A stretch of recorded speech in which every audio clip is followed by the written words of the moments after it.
এসে আমাকে হুমকি দিচ্ছিস? তুফান বছরে এক আধবার আসে, আর যখন আসে তখন সবাই ফাঁসে। পুলিশও বাদ যায় না। ঝড়ে উড়ে যাওয়ার আগে আমার একটা কাজ করতে হবে। পরিমল ঘোষের খুনের ফাইলটা গর্ত থেকে বের করে টেবিলের উপর সাজিয়ে রাখবেন। সন্ধেবেলা এসে আমি সেটা পুজো করব। ওরকম কোনো ফাইলের কথা আমার জানা নেই। কেন বাচ্চা ছেলের মতো কথা বলছেন? সবার সামনে বাপের হাতে মার খেতে চান? আমার বায়োডাটাটা আপনি তো খুব ভালো করে জানেন। 4টেকে টপকেছি, আরো 3টে টপকাবার প্ল্যানও আছে।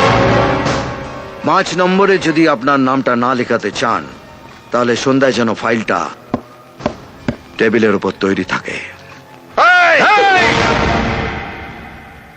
এর পরের বার যখন বাড়ি থেকে বেরোবি, তোর স্ত্রীকে বলবি যেন নুন আর শুকনো লঙ্কা পুড়িয়ে পা থেকে মাথা অবধি ঘুরিয়ে দেয়।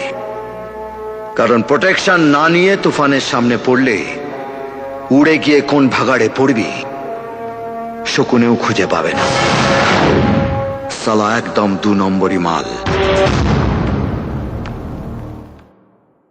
এসে আমাকে হুমকি দিচ্ছিস? তুফান বছরে এক আধবার আসে, আর যখন আসে তখন সবাই ফাঁসে। পুলিশও বাদ যায় না। ঝড়ে উড়ে যাওয়ার আগে আমার একটা কাজ করতে হবে। পরিমল ঘোষের খুনের ফাইলটা গর্ত থেকে বের করে টেবিলের উপর সাজিয়ে রাখবেন। সন্ধেবেলা এসে আমি সেটা পুজো করব। ওরকম কোনো ফাইলের কথা আমার জানা নেই। কেন বাচ্চা ছেলের মতো কথা বলছেন? সবার সামনে বাপের হাতে মার খেতে চান? আমার বায়োডাটাটা আপনি তো খুব ভালো করে জানেন। 4টেকে টপকেছি, আরো 3টে টপকাবার প্ল্যানও আছে।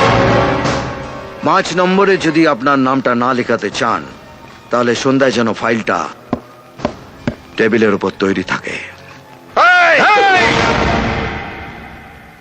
এর পরের বার যখন বাড়ি থেকে বেরোবি, তোর স্ত্রীকে বলবি যেন নুন আর শুকনো লঙ্কা পুড়িয়ে পা থেকে মাথা অবধি ঘুরিয়ে দেয়। কারণ প্রোটেকশন না নিয়ে তুফানের সামনে পড়লে উড়ে গিয়ে কোন ভাগাড়ে পড়বি শকুনেও খুঁজে পাবে না। সালা একদম 2 নম্বরই মাল।